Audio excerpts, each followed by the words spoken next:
Harry's wife. Has he PTSD? Many of you will be familiar with what PTSD is, post-traumatic stress disorder. Post-traumatic stress disorder is an anxiety disorder caused by very stressful, frightening or distressing events. Someone with PTSD often relives the traumatic event through nightmares and flashbacks and may experience feelings of isolation, irritability and guilt. They may also have problems sleeping, such as insomnia, and find concentrating difficult. The symptoms are often severe and persistent enough to have a significant impact on the person's day-to-day life. There are many different ways that post-traumatic stress disorder can manifest. Almost near paralysis, inability to cope with situations, nightmares, flashbacks, sudden feelings of anxiety, panic attacks, vomiting, retching, certain aches and pains, loss of interest in things that we're once interested in, reckless behaviours, excessive drinking, drug taking, gambling, manifestations of violence, lots of different ways that the symptoms can present. The NHS website explains that causes of post-traumatic stress disorder, any situation that a person finds traumatic, can cause PTSD. These can include serious road accidents, violent personal assaults, serious health problems, childbirth experiences. PTSD can develop immediately after someone experiences a disturbing event, or it can occur weeks, months, or even years later. PTSD is estimated to affect about 1 in every 3 people who have a traumatic experience, but it's not clear exactly why some people develop the condition and others do not. It's a detailed subject, and it isn't the purpose of this video to go into in detail what is PTSD and how it forms, etc. But the reason I mention it is that on Sky News, the headline reads, "Prince Harry's self-destructive behaviour could be sign of PTSD, and he should be protected, says Army veteran. A lot of the behaviours I'm seeing in Prince Harry are almost triggers for me, says Philip Ingram, who served in the Army for 26 years and retired as a colonel. Prince Harry's self-destructive behaviour could be influenced by post-traumatic stress disorder, according to a retired colonel who has also suffered with the condition. Philip Ingram said he recognises many of his former traits in the Duke's demeanour, and that he physically shivered when he saw some of his recent interviews. A lot of the behaviours I'm seeing in Prince Harry are almost triggers for me, the Army veteran who served for 26 years and retired as a colonel told Sky News. They remind me of some of my behaviours whenever I suffered quite severe PTSD. I'm seeing a troubled individual, and an individual that needs help, not someone who should be continuously criticised in the way he is being. It comes after a series of revealing leaks from Prince Harry's upcoming book, Spare, in which he makes claims including that his brother attacked him and that he killed 25 Taliban in Afghanistan. Mr. Ingram said he chatted to Harry several times at a ball when he graduated from Sandhurst Military Academy, and that he had a sparkle in his eyes, a confidence. However, he now believes the prince is falling apart and should be protected.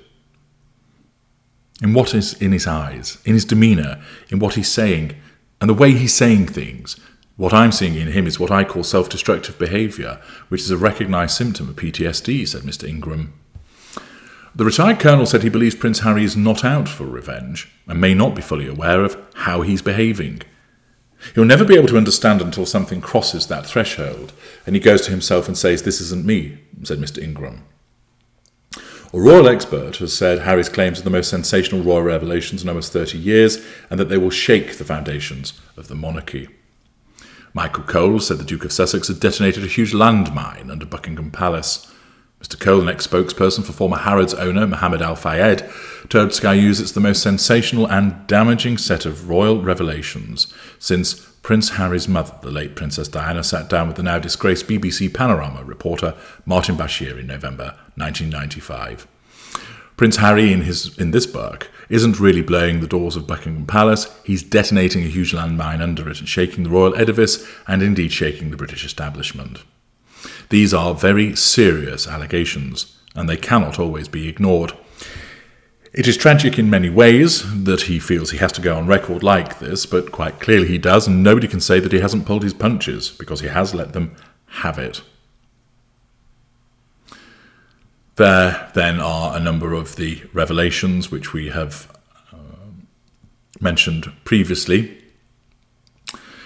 Mr. Cole explains that he finds it difficult to be sympathetic towards them because they are two handsome, beautiful people with two lovely children and lots of money. It's not a bad existence, and while some of these complaints are serious, a lot of it is very trivial.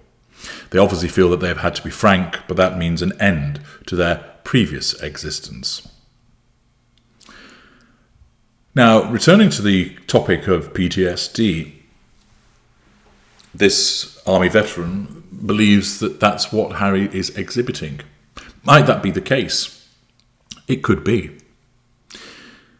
We know of essentially 3 things that could be causing post-traumatic stress disorder in Harry. 1, the loss of his mother in tragic circumstances. 2, possibly some of the events that he witnessed when he was in the army. 3, the fact he's being abused by his wife. Accordingly, there are 3 possible causes, and they may all perhaps be working in tandem to exacerbate it, to create the behaviours that we're seeing. I, however, see it more as a case of the fact that he has certain vulnerabilities which already exist as a consequence of the loss of his mother, which are being exploited by his captor.